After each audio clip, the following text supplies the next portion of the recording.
Lab testing बहुत ही important है किसी भी डिजीज के लिए, खासकर तब जब हम ऐसे संस्थानों में काम कर रहे हैं जहां आप डायग्नोसिस के लिए आते हैं। व्यक्तिगत तौर पे मैं ऐसा समझता हूं कि लैब टेस्ट ज्यादा और कम का कोई पैरामीटर नहीं है। कहाँ आप सेट करते हैं कि 3 टेस्ट कम हैं और 6 टेस्ट ज्यादा हैं। इतने सारे बीमारियों की संभावना प्रकट होती है, उनके लिए वो टेस्ट लिख। अगर मैं एक पेशेंट होता तो मैं ये देखता कि एक MD डिग्री वाले पैथोलॉजिस्ट या रेलिवेंट डिग्री वाले व्यक्ति वहां एज ए कंसल्टेंट बैठे हैं कि नहीं। सर, मेडिकल माइक में आपका स्वागत है। धन्यवाद। सर, लैब टेस्टिंग कितना इम्पोर्टेंट है मेडिकल ट्रीटमेंट में? सबसे पहले तो मैं धन्यवाद देना चाहूँगा मेडिकल माइक को कि आपने वो टॉपिक उठाया है जो कॉमन इंटरेस्ट से अलग है। क्योंकि ज़्यादातर इंटरव्यूज़ जो मैं प्रिंट मीडिया में देखता हूँ या विजुअल मीडिया में देखता हूँ वो कई किसी खास बीमारी से फोकस्ड होता है या किसी कैंसर और इन चीज़ों पे ज़्यादा फोकस्ड रहता है। आपने वो मुद्दा उठाया है जिसके बारे में दरअसल आम जनता को बहुत ज़्यादा जागरूकता नहीं है, ऐसा हमारा मानना है as a pathologist. Lab testing बहुत ही इम्पॉर्टेंट है किसी भी डिजीज के लिए, खासकर तब जब हम ऐसे संस्थानों में काम कर रहे हैं जहां आप डायग्नोसिस के लिए आते हैं। आपका इलाज किसी भी लेवल पे हो सकता है और सरकार ने हर लेवल पे, यानी कि आप एक प्राइमरी हेल्थ सेंटर पे जाते हैं अपने कॉमन बीमारियों के लिए इलाज कराने के लिए, फिर आप कम्युनिटी हेल्थ सेंटर पे जाते हैं जिसको PHC, देन CHC, देन आप किसी डिस्ट्रिक्ट हॉस्पिटल में आते हैं और फिर एक एम्स जैसे संस्थान जिसको टर्सरी केयर सेंटर कहते हैं वहाँ आते हैं।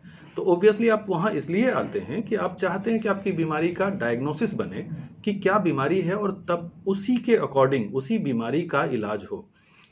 जैसे कि मैं एक छोटा सा एग्जाम्पल लेके अगर आपको बताऊं कि किसी ने बोला कि मुझे 10 दिन से बुखार है। अब अगर मैं मेडिकल साइंस का स्टूडेंट होने के नाते ये कह सकता हूं कि 40 से 50 कारण निकल आएंगे बुखार होने के, तो मैं सिंपली पैरासीटामोल दे के भी आपका बुखार कम कर सकता हूं। और हो सकता है कि बहुत सारे डिजीजेस ऐसे भी होते हैं, फॉर एग्जांपल कोई वायरल इन्फेक्शन है, मैं सिर्फ पैरासीटामोल देता रहूंगा 3-4 दिन और आपका बुखार कम हो जाएगा और धीरे धीरे आप शायद ठीक भी हो जाएं। बट कई बार ऐसी बीमारियां जिनको डायग्नोसिस की जरूरत होती है, जिनको आप कितने दिनों तक पैरासीटामोल देते रहेंगे, वहां लैब टेस्ट और ऐसे कई सारे सिनेरियो हैं जहां लैब टेस्ट बहुत ही जरूरी है और होना चाहिए। ये सर, करंट सिचुएशन में, करंट सिनेरियो में ये आम आदमी की जागरूकता है कि जितनी जरूरत हो डॉक्टर उससे ज्यादा लैब टेस्ट लिखते हैं, इसके बारे में क्या कहेंगे? व्यक्तिगत तौर पे मैं ऐसा समझता हूं कि लैब टेस्ट ज्यादा और कम का कोई पैरामीटर नहीं है। कहाँ आप सेट करते हैं कि 3 टेस्ट कम हैं और 6 टेस्ट ज्यादा हैं, तो ऐसा है नहीं। जैसे कि आप एक एक पेशेंट है जिसको ट्यूबरकुलोसिस हुआ है, TB जिसको आम भाषा में बोलते हैं, तो TB हुआ है तो कुछ तो मैंडेटरी इन्वेस्टिगेशंस हैं। फॉर एग्जांपल कि आप एक्सरे करवाना चाहेंगे, उनका उनके बलगम की जांच करवाना चाहेंगे, उनका ब्लड का टेस्ट CBC कराना चाहेंगे, और इन सब चीज़ों मॉन्टू टेस्ट होता है जो एक पेरिफेरी पे स्क्रीनिंग के तौर पे करते हैं। एटलीस्ट इतनी सारी चीज़ों का तो टेस्ट आप करेंगे ही, क्योंकि इसके बिना इलाज शुरू कर देना भी बहुत जस्टिफाइड नहीं होता। तो ज्यादा किसे कहते हैं, हो सकता है कि आम जनता को कई बार ऐसा लगता है कि मुझे क्यों नहीं दवा दे दी गई, दवा दे दी, ऐसा होता है। होता है। और दवा दे देना, उन्हें ये नहीं समझ में आता कि अगर सिर्फ दवा दे देते हैं और वो चीज ठीक हो जाए तो बहुत अच्छी बात है उनके लिए। पर कई बार अगर वो नहीं ठीक हुई, और वो इसलिए नहीं ठीक हुई क्योंकि आपने प्रॉपर इन्वेस्टिगेशन नहीं किया, वो हो सकता है कि ट्यूबरकुलोसिस ना हो के टाइफाइड हो रहा हो, कालाजार हो रहा हो, उसको कुछ और हो रहा हो, ढेरों बीमारियां हैं। तो टेस्ट कराना चाहिए। और ज़्यादा कम मैं एज ए पैथोलॉजिस्ट तो इस पे कमेंट नहीं कर पाऊंगा, क्योंकि मैंने जब भी देखा है कि एक क्लिनिशियन जब पेशेंट को देखते हैं तो उनका सिम्टम लिखते हैं कि आपको बुखार है 10 दिनों से, बदन दर्द है, भूख नहीं लगती, शाम को बुखार आ जाता है, और उसके आधार पे उनके दिमाग में जितने सारे बीमारियों की संभावना प्रकट होती है उनके लिए वो टेस्ट लिखते हैं। और ऐसा करने में मुझे लगता है कि कोई बुराई नहीं है, खासकर तब जब आप एक शिक्षण संस्थान में, मेडिकल शिक्षण संस्थान में काम कर रहे हो। एक स्वस्थ आदमी को रेगुलर कितने दिनों पे जांच करानी चाहिए एज ए रेगुलर टेस्ट? देखिए, ये बहुत आवश्यक नहीं है कि आप हमेशा टेस्ट कराते रहें। अगर आप मुझसे पूछें कि स्वस्थ रहने या स्वास्थ्य को जस्ट चेक करते रहने के लिए कराना है, तो आप साल में कम से कम 2 बार अपना सारा common test, for example lipid profile, जिसमें हम लिवर हमारा सही काम कर रहा है नहीं, किडनी हमारा सही से काम कर रहा है कि नहीं, तो उसके लिए हम लोग kidney function test, liver function test, कुछ ट्यूमर मार्कर्स करा लेने चाहिए अगर आपकी उम्र हो रही है 30-40 के ऊपर। तो ये चीजें करा लेना एक तरह से प्रिकॉशनरी मेजर है, आपको पता चलता है। फॉर एग्जांपल आजकल डायबिटीज भी बहुत रैम्पेंट है, बहुत फैला हुआ है, काफी कॉमन है, तो एक ब्लड शुगर रिपीटेडली करा लेना चाहिए, रैंडम ब्लड शुगर भी, एक ग्लाइकोसाइलेटेड हीमोग्लोबिन जिसको बोलते हैं HbA1c, वो करा लेना। तो इससे आपको पता चलेगा कि मैं स्वस्थ हूं या मुझे कुछ प्रिकॉशन लेने की जरूरत है, तो इस तरह से करा लेना चाहिए। कैंसर भी बहुत फैल रहा है, इसलिए भी कुछ ट्यूमर मार्कर टेस्ट होते हैं जो कि कराने चाहिए, बट साल में 2 बार भी मुझे लगता है इस तरह से comprehensive test. Blood pressure regularly check करते रहना चाहिए, ब्लड प्रेशर, और खासकर इसका संबंध मौसम से भी है। जैसे ठंड में थोड़ी सी ब्लड प्रेशर बढ़ जाती है लोगों की, थोड़ा हायर आता है, उससे घबराएं नहीं। और मुझे लग रहा है कि ब्लड प्रेशर पे हमेशा चेक करते रहना चाहिए।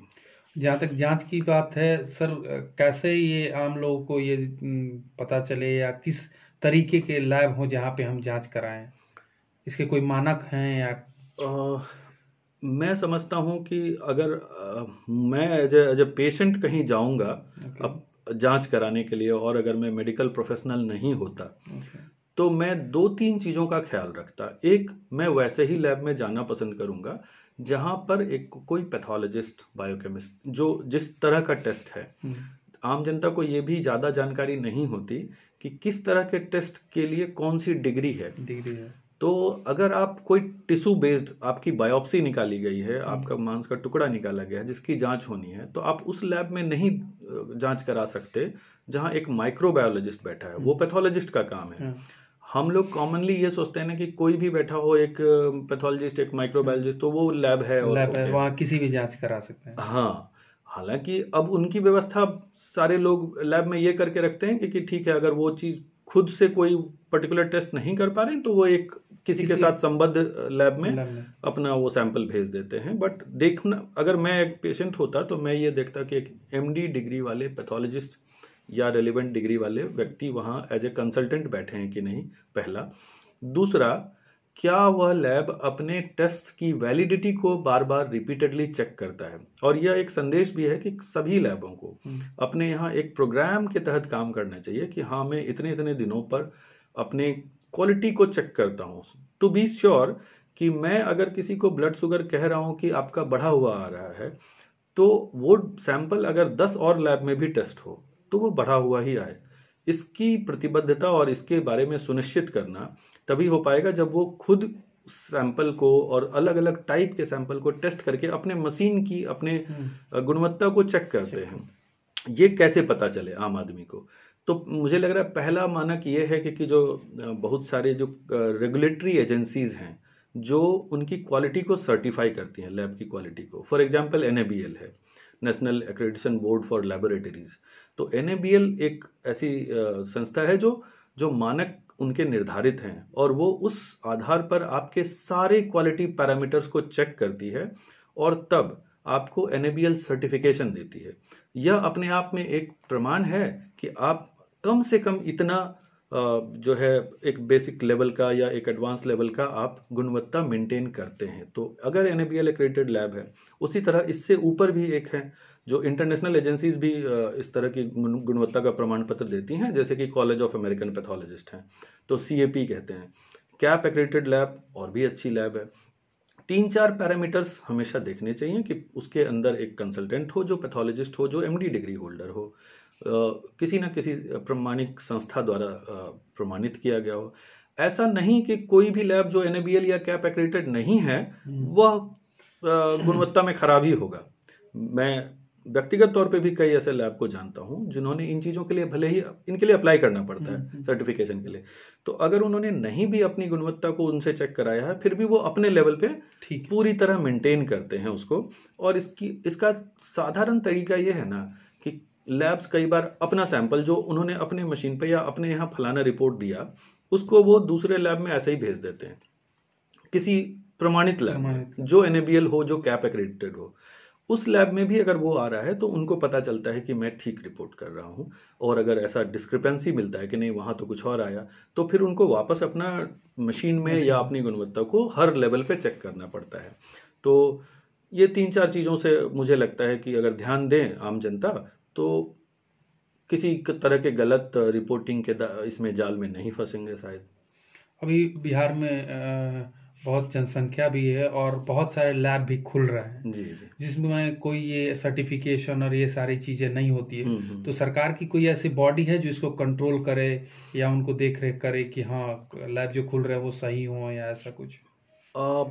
देखिए, मेरी जानकारी में सरकार के द्वारा ऐसे NABL जैसी कोई संस्था तो निर्धारित नहीं की गई है, बट सरकार के पास व्यवस्था है और वह विभाग है जो कि चेक कर सकता है कि भाई आप ऑथराइज्ड सिग्नेटरी, कहने का मतलब कोई पैथोलॉजिस्ट या कोई माइक्रोबायोलॉजिस्ट या कोई बायोकेमिस्ट बैठे हैं कि नहीं वहाँ।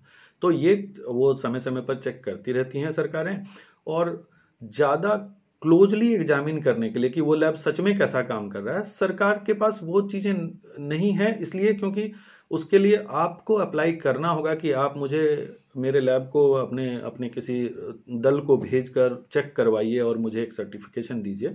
तो ये व्यवस्था अभी सरकार के पास मेरे जानकारी में नहीं है। फिलहाल सरकारें ये करती हैं कि वो उसकी गुणवत्ता के लिए एक सर्टिफिकेशन मांगती हैं कि आप ISO सर्टिफाइड हैं या नहीं, या NABL सर्टिफाइड हैं या नहीं, और आपके यहाँ पैथोलॉजिस्ट होने चाहिए जो कि इसको रिपोर्ट करेंगे ऑथोरिटेटिव तरीके से।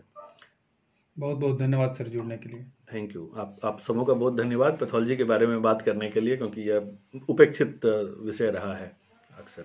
Thank you. ऐसे ही खबरों के लिए देखते रहिए मेडिकल माइक, साथ ही हमारे चैनल को लाइक एंड सब्सक्राइब करना न भूलें। धन्यवाद।